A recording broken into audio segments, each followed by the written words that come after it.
ulang kisahnya oleh Allah Subhanahu wa taala dalam Al-Qur'an karena dia nabi yang terbaik dari keturunan Nabi Ishaq dan Nabi Yakub. Ya, dan dia adalah nabi yang paling agung dari sekian nabi dari Bani Israel. Ya, nabi dari Bani Israel jumlahnya banyak. Secara umum memang nabi itu banyak sekali.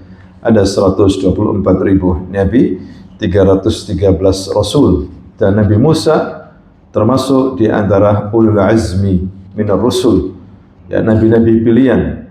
Ya, di antaranya adalah Nabi Nuh alaihissalam, ada Nabi Ibrahim, ada Nabi Musa, ada Nabi Isa, ya, dan ada Nabi Muhammad sallallahu alaihi wasallam.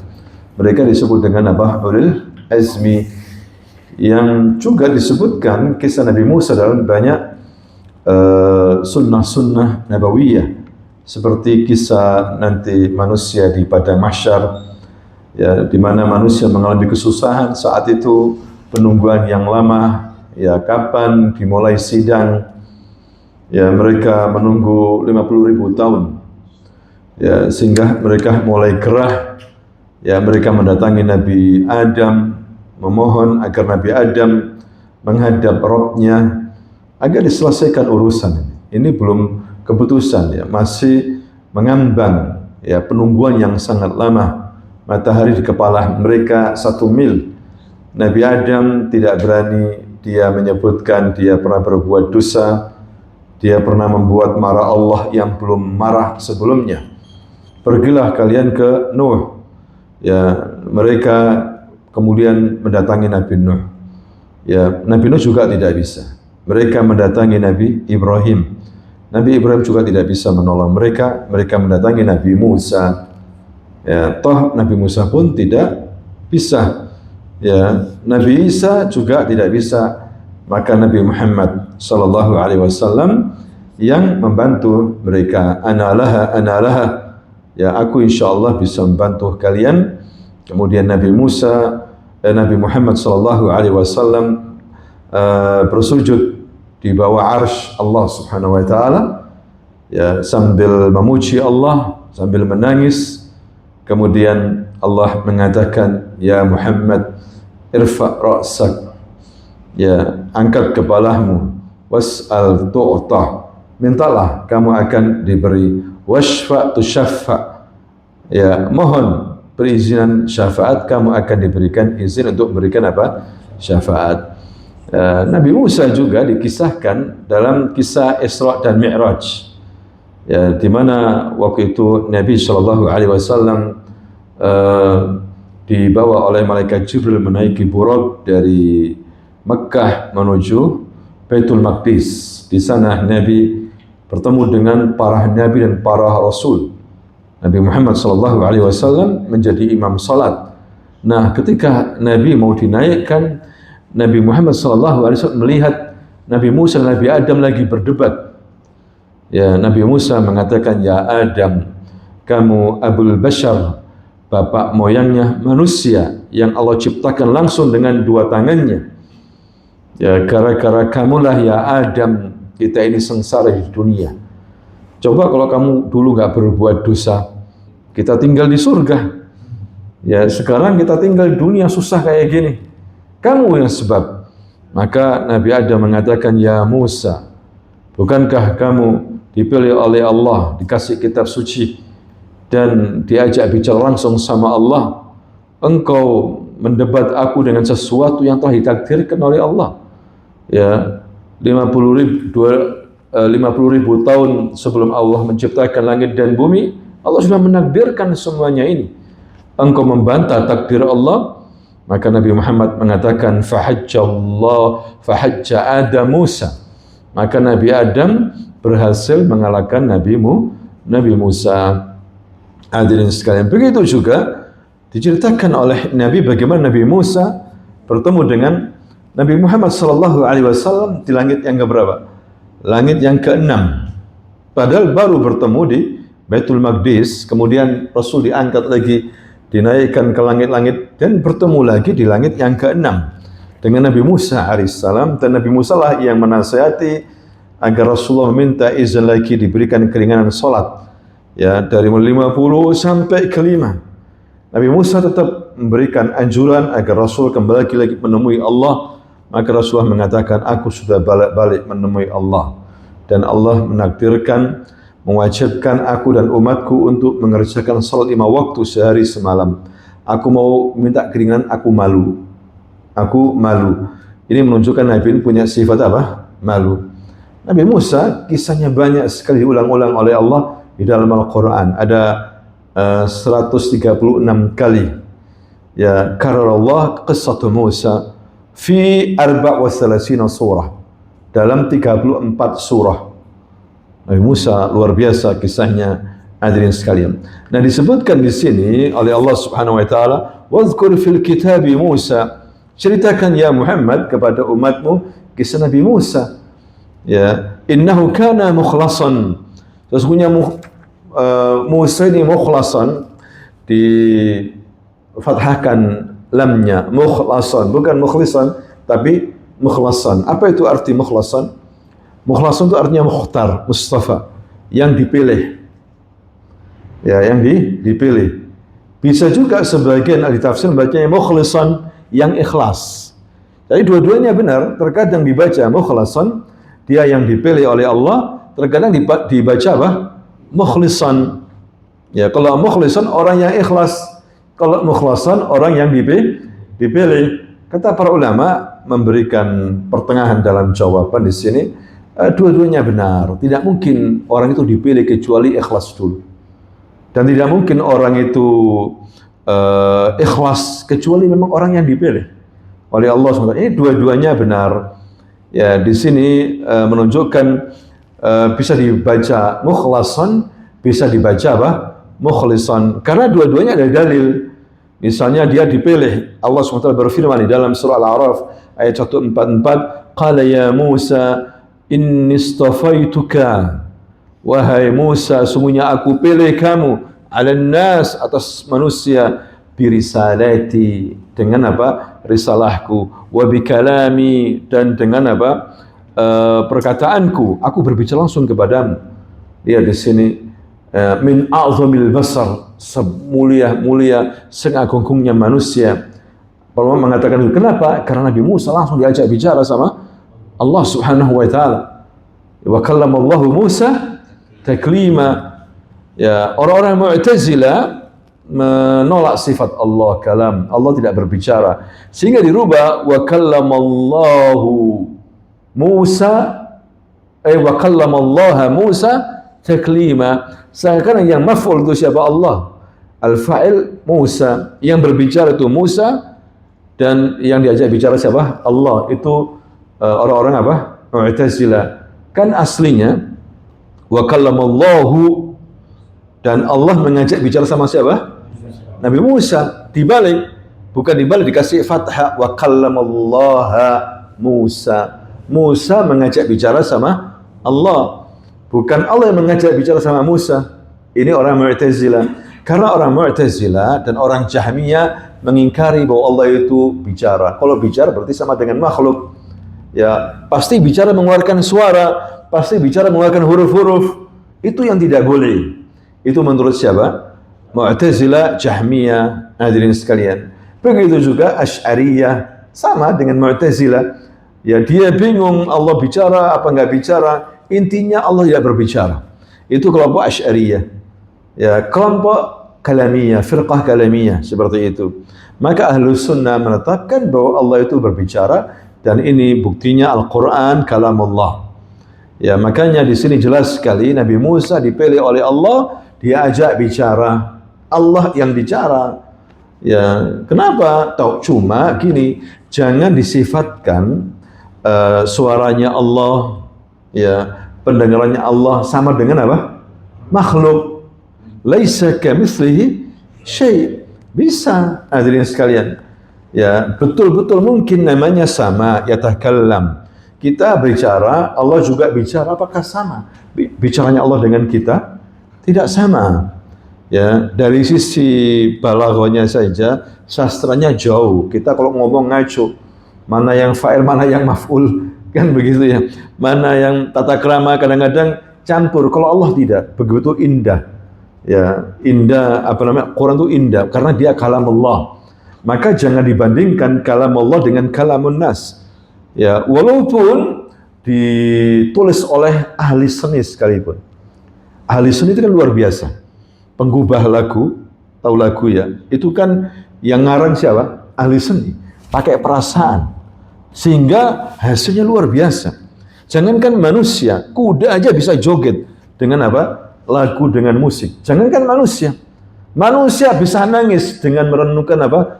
Lagu. Mungkin Bapak pernah menangis ingat masa dulu kalau apa dengarkan apa? Lagu. Sampai seperti itu, seni itu menyentuh jiwa. Al-Qur'an lebih daripada itu. Nah, orang-orang sekarang mengganti Quran dengan apa? Nyanyian keliru. Al-Quran a'la, lebih tinggi, lebih indah, ajmal, wa ablah, wa afsah. Al-Quran. Makanya kata Al-Walid bin Mughirah, seorang ahli sastra Arab di zaman Nabi, bapaknya Khalid bin Walid, orang kaya, orang pintar. Ketika dibacakan Quran, langsung dia mengatakan apa? Innahu lahalawah. Sungguhnya manis sekali. Wa innahu latalawah. Wa innahu musmirun. Itu apa namanya keputusnya dia. Walaysa hadza kalam bashar. Ini bukan perkataan manusia. Ya, sangat manis, berbuah, sangat tinggi sekali, sifatnya luar biasa. Padahal dia orang kafir. Ya, sampai orang Quraisy bingung. Jangan-jangan ini kesihir Muhammad ini, Al-Walid ini. Kesihir Muhammad. Ya kaum, Muhammad bukan kahin, bukan dukun. Aku tahu komat-kamatnya dukun ini. Aku tahu dia bukan syair. Aku tahu syair. Bagaimana mereka menyusun bait-bait. Aku tahu. Ini lebih daripada syair. Bingungin orang-orang apa? Kafir Quraisy. Jangan-jangan Al-Walid ini kesihir Muhammad ini. Sampai di situ. Tapi ujung-ujungnya dia tidak mau menerima. Berpaling. Padahal dia sudah tahu bahwa Quran ini hebat sekali. Ya, innahu fakkara wa qaddar faqutila kaifa qaddar thumma nazar thumma abasa wa basar thumma adbara wastakbar faqala in hadza illa sihrun yu'sar.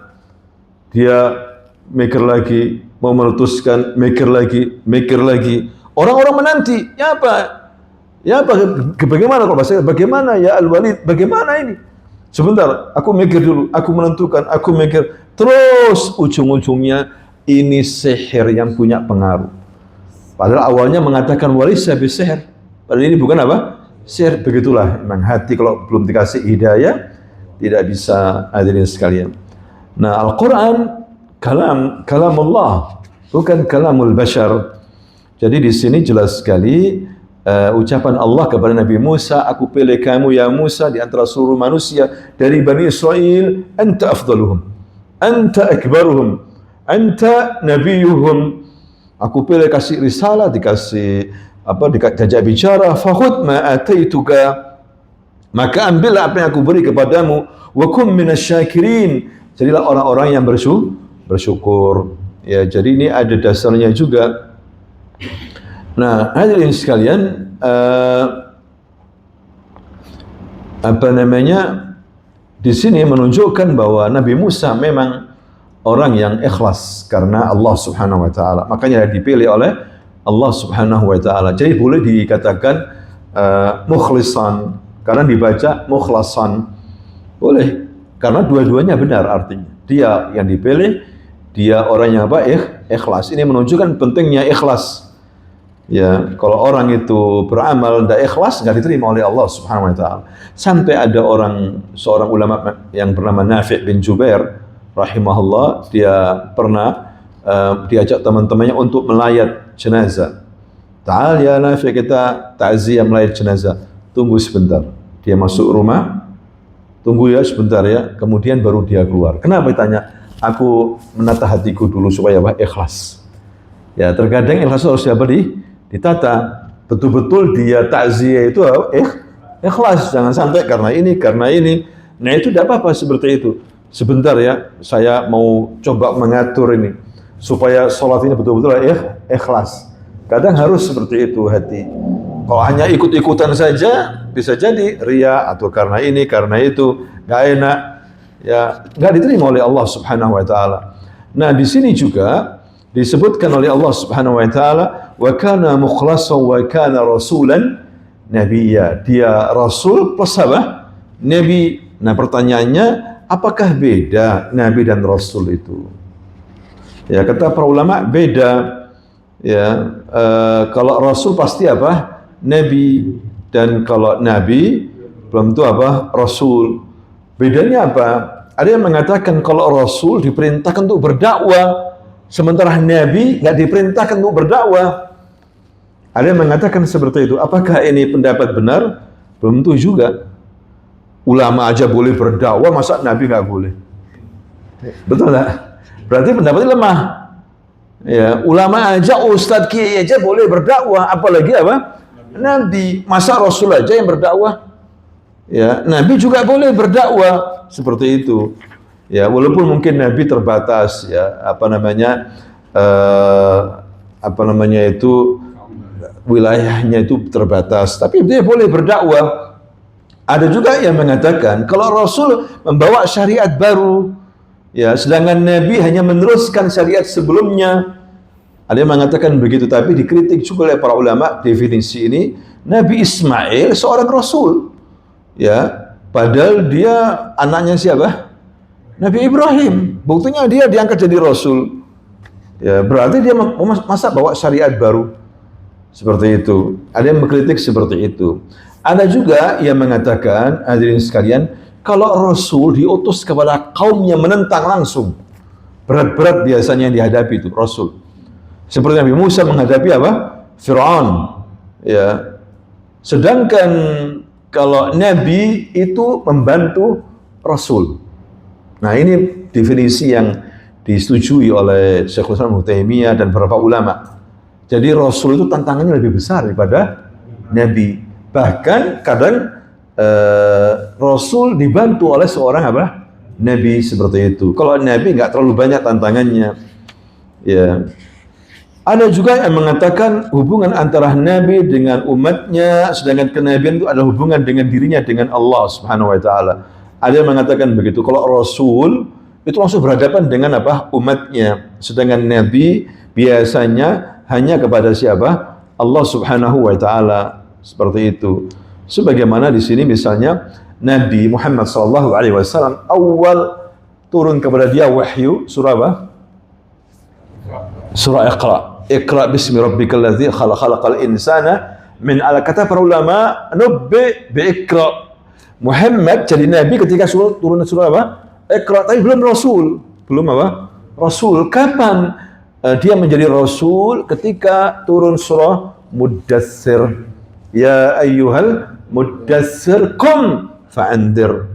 Nah, ini disuruh menghadapi kaumnya. Ya Muhammad, bangunlah, peringatkan umatmu. Baru dia menjadi apa? Rasul. Seperti itu. Berarti nabi itu belum langsung diutus untuk menghadapi umat yang besar. Sedangkan rasul disuruh menghadapi tantangan yang lebih apa? Besar. Nah, ini mungkin beberapa pendapat dari ulama karena mereka berselisih juga, hadirin sekalian. Kemudian tingkat yang paling tinggi dari manusia, rasul disebut dengan ulul azmi. Ulul azmi. Baru setelah itu di bawah mereka. Rasul juga rasul, tapi masih kalah dengan ulul azmi. Kalau ulul azmi rasul pilihan. Sedangkan kalau rasul-rasul yang lainnya masih di bawah ulul azmi. Di bawahnya ada nabi, para nabi. Kemudian apa? Siddiqun wasyuhada salihun. Itu urutannya. Tapi orang-orang sufi mengatakan wali lebih tinggi dari nabi. Ini orang-orang apa? Sufi, kelompok sufi. Mereka itu mengagungkan wali-walinya sehingga mereka mengatakan apa? Wali-wali mereka, kita itu sudah menyelam dalamnya lautan. Sedangkan nabi masih di pinggiran katanya.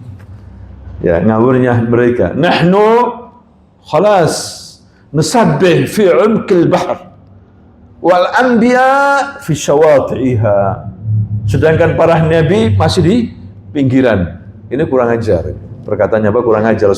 Sufi ngawur dalam beragama, hadirin sekalian. Kemudian berikutnya, wa nadainahu min janibit turil aymani wa qarrabnahu najiya. Wa nadainahu, dan telah kami memanggil dia. Jadi Allah memanggil siapa? Nabi Musa, ya, sebelah kanan gunung Tursina, min janibit turil aiman, di samping gunung Tursina, perbatasan Palestina Mesir, ada gunung bersambung-sambung, gunung apa? Tursina. Aiman yakni yamin, yang sebelah apa? Kanan. Wa qarrabnahu najiyah, dan kami telah mendekatkan dia, ya, agar dia nanti bermunajat kepada kami di sini. Di sini menunjukkan, hadirin sekalian, Nabi Musa diajak bicara sama Allah dan Allah mengeluarkan suara. Mengeluarkan apa? Suara. Ya, ini membantah orang-orang Mu'tazilah, orang-orang Jahmiyah. Banyak disebutkan. Ada yang mengatakan Aiman sebelah kanan. Ada yang mengatakan Aiman yang diberkahi. Ada yang menafsirkan bahwa Aiman Wadil Mubarak. Karena dalam ayat yang lain, dalam surah Taha, kan Allah mengatakan, ya Musa ikhla'na alaika innaka bil wadil muqaddasi tuwa. Lepaskan dua sandalmu ya Musa, karena engkau berada di suatu lembah namanya apa? Tua. Di mana Tua? Jabal Tursina. Sehingga ada yang mengatakan bahwa Nabi Musa ini dipanggil oleh Allah di Jabal Tursina fi wadil mubarak, di lembah yang apa? Diberkahi. Ya, sehingga ada yang menafsirkan Aiman di sini maksudnya yang diberkahi. Kemudian diajak bicara sama Allah. Ya, luar biasa. Ya, mendengar suara Allah, berarti hebat Nabi Musa. Ya, kita hanya membaca firman Allah. Coba kalau Anda mendengar malam hari suaranya Allah, kira-kira bertambah nggak imannya? Bertambah, hadirin sekalian. Ya, ini khusus Nabi Musa alaihissalam.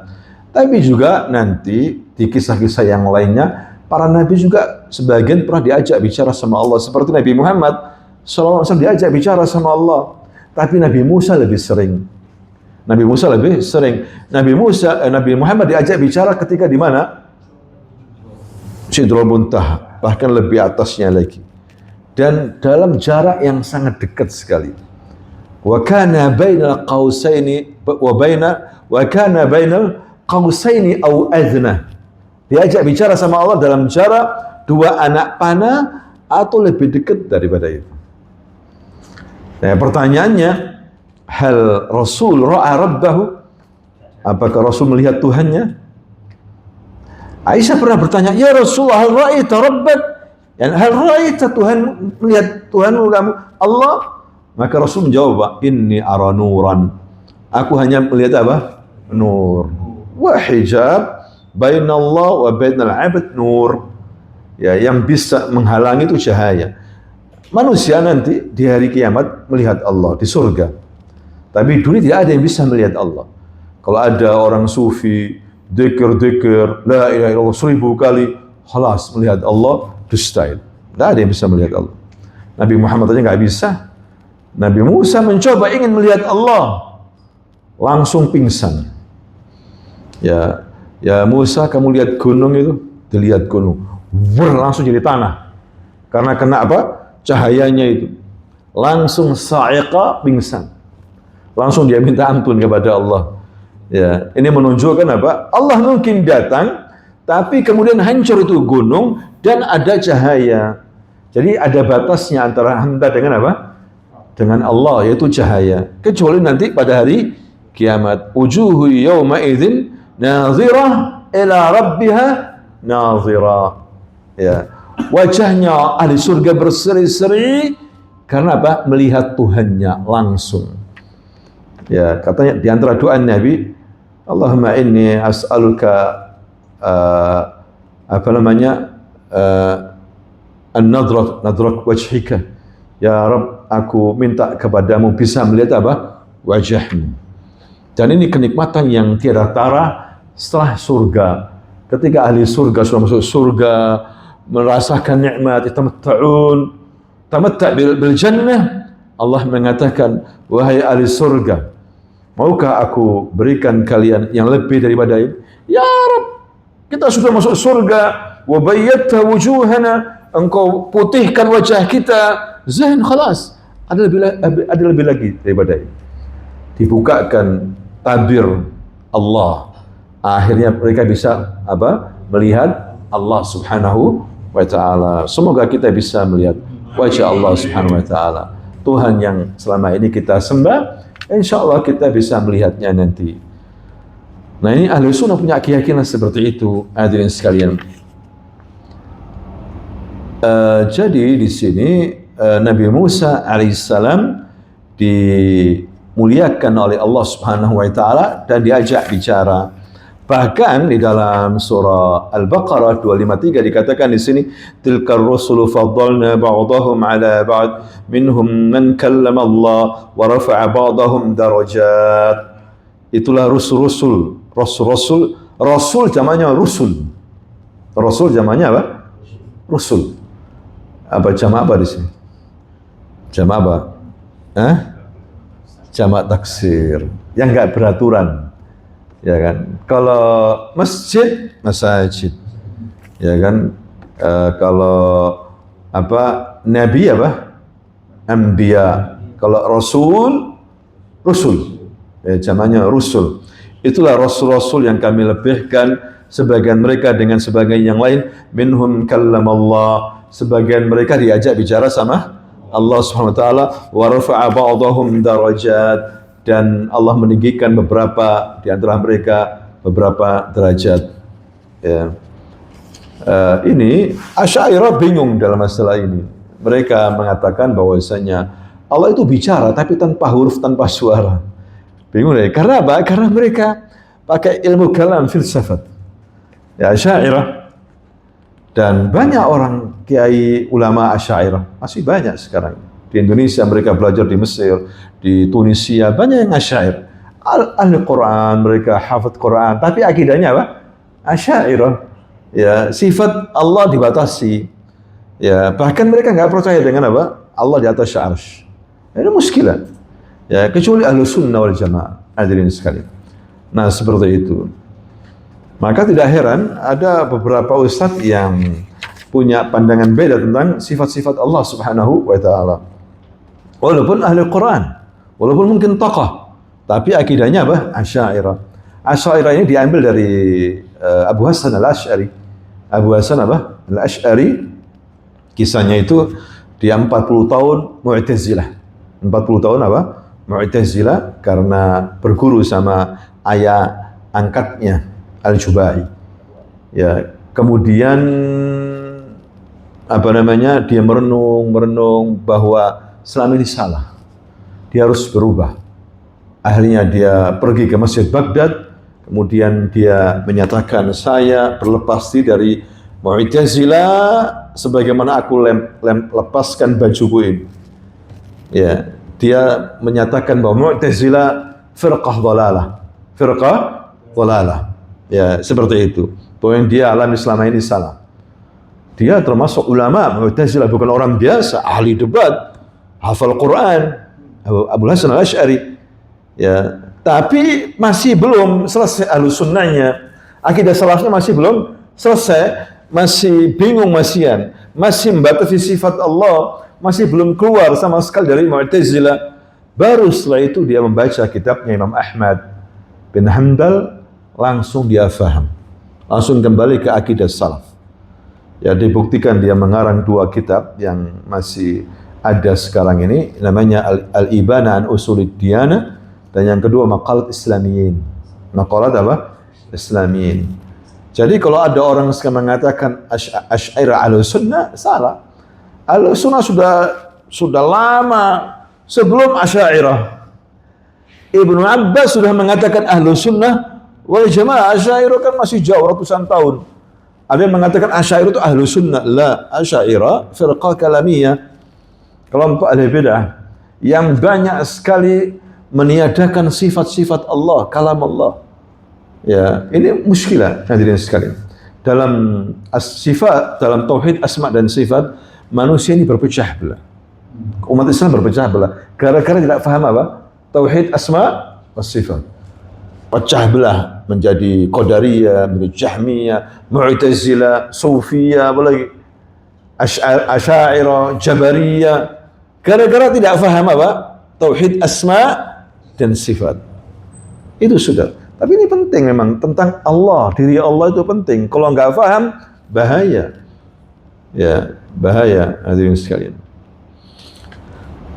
Taib, Nabi Musa kisahnya panjang sekali dan luar biasa, dikisahkan semua dalam surah Al-Baqarah, dalam surah Al-A'raf, dalam surah Al-Kahf sama Khidir, ya, dalam surah An-Nazi'at, dalam surah Toha. Toha lebih seru lagi. Ya, kisah tentang siapa? Nabi Musa dengan tukang sihirnya apa? Fir'aun. Ya. Dengan Fir'aun itu sendiri, ya, kisah luar biasa Nabi Musa alaihissalam, sampai Rasul mengatakan rahimallahu Musa, semoga Allah merahmati Nabi Musa, faqad udhiya aktsar min hadza fasabar, dia diuji lebih daripada aku tapi sabarnya luar biasa, diganyang sama Bani Israel Nabi Musa.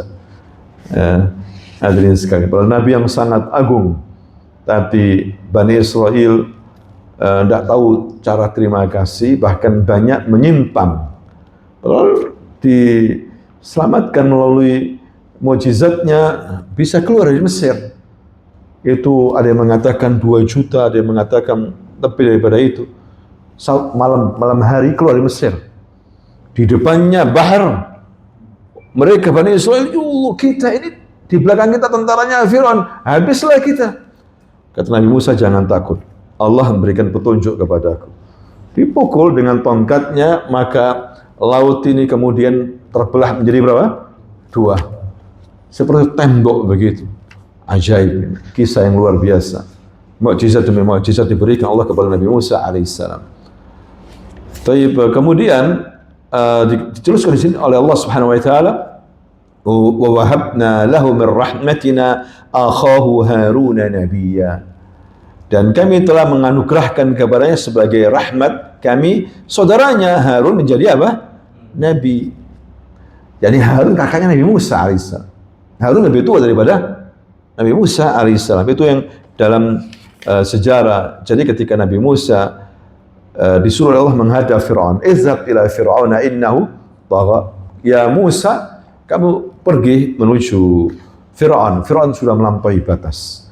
Maka Nabi Musa faham tentang dirinya. Fir'aun ini orang yang pintar, cerdas, fasih dalam berbicara. Orang Mesir pintar-pintar. Anda lihat kalau bicara, cepat kan ya, pintar-pintar. Mau jadi apa? Direktur bisa, manajer. Orang Arab tinggal manggil orang Mesir. Ya, apa saja ada. Mau ahli ini, ambil orang Mesir. Terkenal cerdas orang Mesir. Fasih. Fir'aun fasih.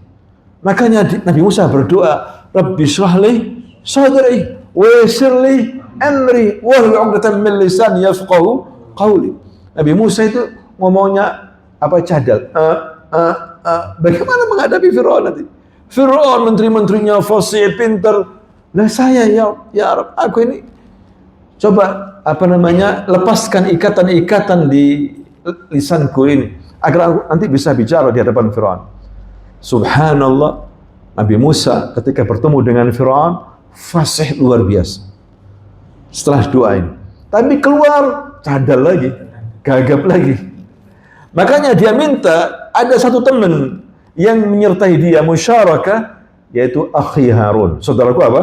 Harun. Dia mengatakan, waj'al li waziran min ahli. Ya Rabb, jadikan aku pembantu.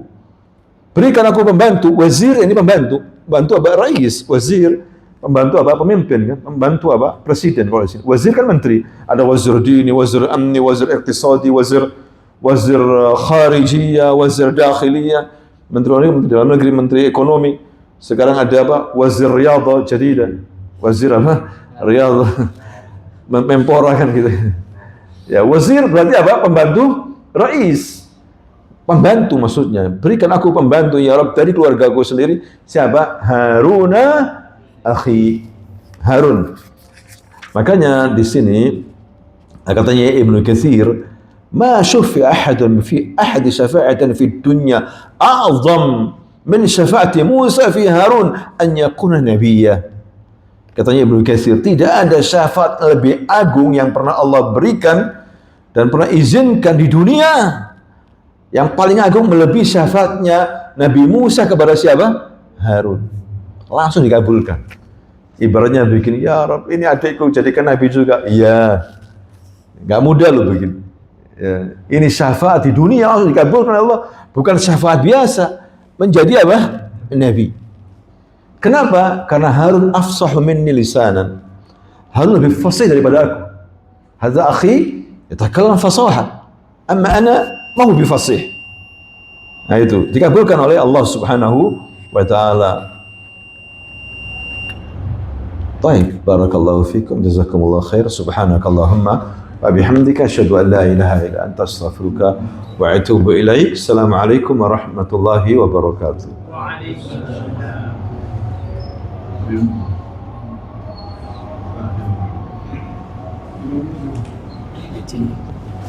Hah? Oh iya, betul.